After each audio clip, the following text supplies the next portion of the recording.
तो राम राम जी, जय श्री कृष्णा, जय सनातन, हर हर महादेव। मैं आकाश गोस्वामी स्वागत करता हूं आपका फिर से हमारे नए वीडियो में। तो आज हम बात करने वाले हैं भारत के अंदर पल रहे, हमारे हिंदुस्तान के अंदर पल रहे नए नए कुछ धर्मों के बारे में। जी हाँ, ऐसे तो इसे एक धम्म कहते हैं इसके मानने वाले लोग।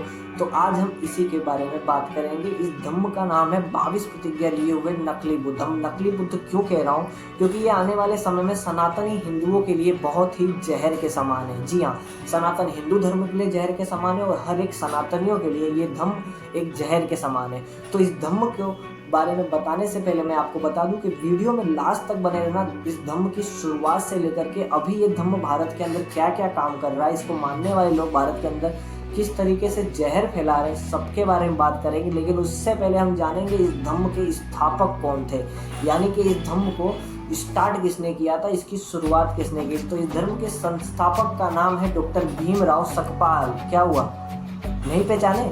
डॉक्टर भीमराव सकपाल है, इतने महान आदमी है वो तो। अच्छा चलो, इनका नकली नाम दे देता हूँ तो आप पहचान लेंगे। Doctor B R. आम्बेडकर। जी हाँ, इस धम्म के स्थापना करने वाले लोग हैं डॉक्टर बी.आर. आम्बेडकर, जिन्होंने इस धम्म की स्थापना की थी। और ये धम्म इतना घटिया है आज के समय में, जिसकी बात आज हम करेंगे आपसे।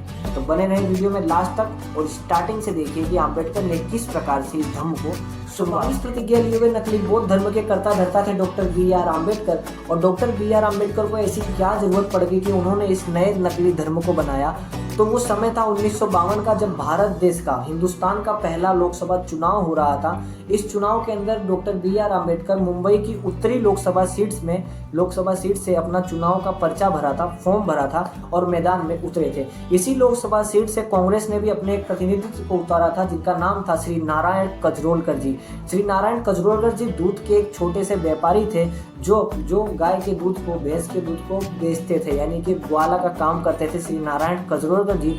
उन्होंने आम्बेडकर को इस देश के पहले चुनाव में 14,000 वोटों से हराया था। जी हाँ, आम्बेडकर इस देश के पहले चुनाव को एक छोटे से व्यापारी के सामने 14,000 वोटों से हार गए थे। उसके बाद आम्बेडकर ने इसका विरोध दर्शाया था कि मैं चुनाव कैसे हार गया, जो कि आज भी जो राजनीतिक दल हार जाता है वो विजेता राजनीतिक दल पर विरोध दर्शाता है। तो इसकी शुरुआत, विरोध दर्शाने की शुरुआत पहले लोकसभा चुनाव से ही हो गई थी, जो कि डॉक्टर बी.आर. आम्बेडकर ने हार के बाद विरोध दर्शाया था कि मैं चुनाव कैसे हार गया, और आज भी राजनीतिक पार्टियां दर्शाती हैं। फिर 2 साल तक आम्बेडकर बैठे रहे, उन्होंने सोचा मैं क्या करूं। फिर महाराष्ट्र की भंडारा लोकसभा सीट से उपचुनाव की वहां पर जरूरत पड़ी। वहां भी आम्बेडकर ने मैदान में उतरे और कहा कि मैं इस चुनाव को जीतूंगा। अपने अनुयायियों से कहा कि मैं इस चुनाव को जीतूंगा।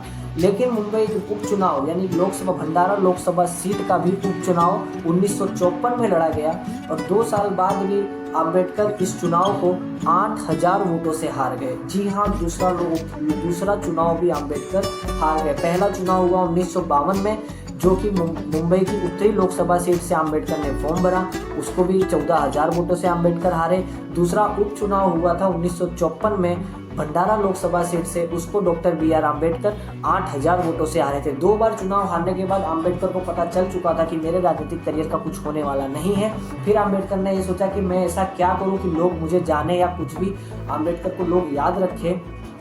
2 साल बाद आम्बेडकर सोचते रहे कि मैं करूं क्या। फिर 14 अक्टूबर 1956 को आम्बेडकर ने अपने अनुयायियों को इकट्ठा किया और हजारों की संख्या में लोगों को 22 प्रतिज्ञाएं दिलाई। ये 22 प्रतिज्ञाएं क्या थी मैं तो नहीं बोलूँगा, आप खुद ही पढ़ लेना।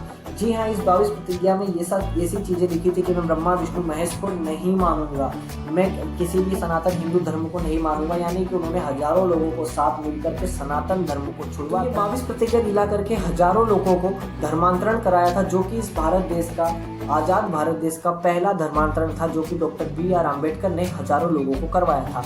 अब आज इस धर्म को मानने वाले लोग जो 22 प्रतिज्ञा ले लेकर के नकली बौद्ध बन गए हैं, ये लोगों का काम ऐसा है कि सनातन धर्म को गालियां देना, सनातन हिंदू धर्म को अपमानित करना, सनातन हिंदू धर्म को पाखंडवाद बताना और हर एक सनातनी हिंदुओं को अंधभक्त बताना। जैसे कि मैं ये क्लिप पेश कर रहा हूँ, ये क्लिप है राजरत्न आम्बेडकर की, जो कि आम्बेडकर के पोते हैं। इस क्लिप में राजरत्न आम्बेडकर क्या कह रहे हैं, जरा सुने। हिंदू धर्म या ब्राह्मण धर्म ये नरक के समान है। नरक की कॉन्सेप्ट बुद्धिज्म में नहीं होती, स्वर्ग की कॉन्सेप्ट नहीं होती। लेकिन अगर नरक कहीं होता, कैसे होता? उन 10 शिलों को जलाते हैं। इनका रावण से कोई दुश्मनी नहीं है, इनको राम से कोई प्यार नहीं है, क्योंकि ये कभी थे ही नहीं। और ये काल्पनिक लोगों को इसलिए पूछ रहे हैं ताकि असली इतिहास भारत के लोगों को ना पता चले। आप लोग उनको फंसा रहे हो देवी देवताओं के चक्कर में। तो आपने वीडियो देखा होगा राज रत्न आम्बेडकर का। इनका कहना है कि ये सब राम जो भी सनातनी हिंदू देवी देवता हैं ये काल्पनिक है, इनकी पूजा मत करो।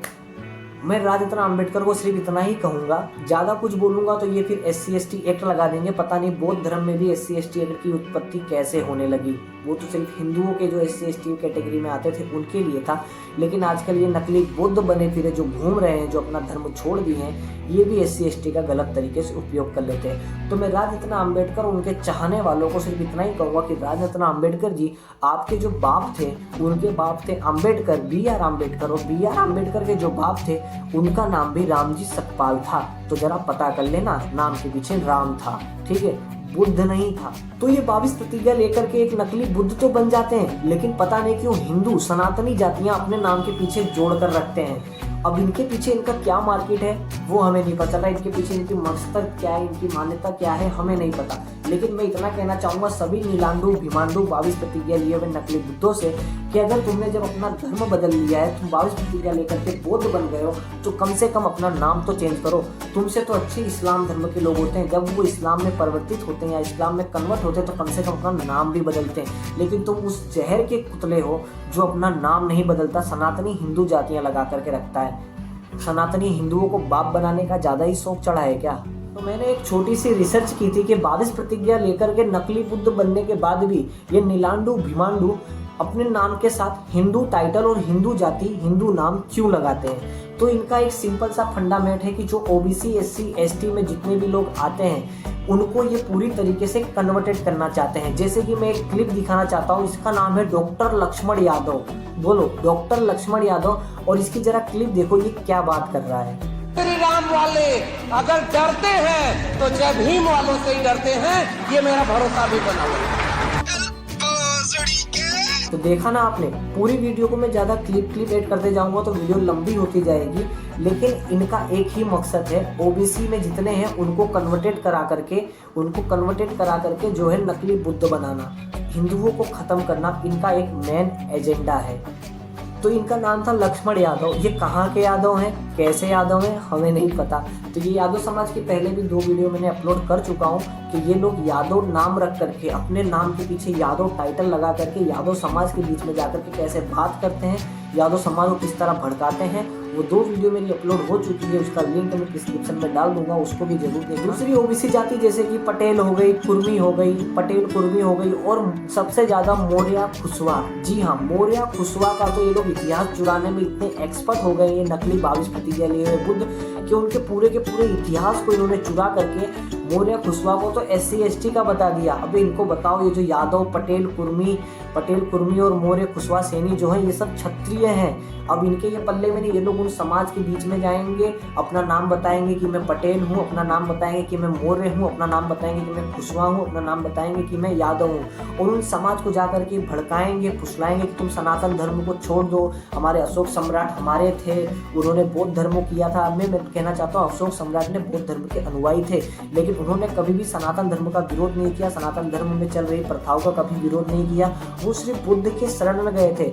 और अगर इतिहास देखा जाए तो बुद्ध भी एक सनातनी थे। ये नकली बुद्ध 22 प्रतिज्ञा लेकर के जो बुद्ध बन जाते हैं, ये OBC SC/ST को तो हिंदू ही नहीं मानते, पता नहीं क्यों। तो मैं खाली OBC समाज को, एक OBC में होने के नाते सिर्फ इतना अपने समाज को बताना चाहूँगा कि हमारी ही जातियों को लेकर के, हमारे ही नाम के टाइटल को लेकर के ये हमारे ही समाज के बीच में आते हैं और हमारे ही सनातन धर्म के खिलाफ हमको भड़काते हैं, जिसकी जागरूकता हमारे OBC समाज, OBC टाइटल के अंदर होनी चाहिए कि ये किस प्रकार से हमारा ही टाइटल यूज करते हैं और हमारे ही समाज में हमको ही आके भड़काते हैं, सनातन धर्म से अलग होने की बात करते हैं। मौर्य खुशवा सैनी समाज अभी धीमे धीमे जागरूक हो रहा है। सिंपल सा मेन एजेंडा है कि OBC जातियां अपने साथ लगाकर घूमो, समाज के बीच में जाओ और उनका धर्मांतरण कराओ। ये नाम बदलने को कभी नहीं बोलेंगे, जाति बदलने को कभी नहीं बोलेंगे, सनातन हिंदू धर्म को काल्पनिक बताएंगे, देवी देवताओं को काल्पनिक बताएंगे और बोलेंगे देवी देवता नाम की कोई चीज नहीं होती है। ब्राह्मणों के खिलाफ भड़काएंगे हमारे OBC समाज को, ताकि हमारा OBC समाज भी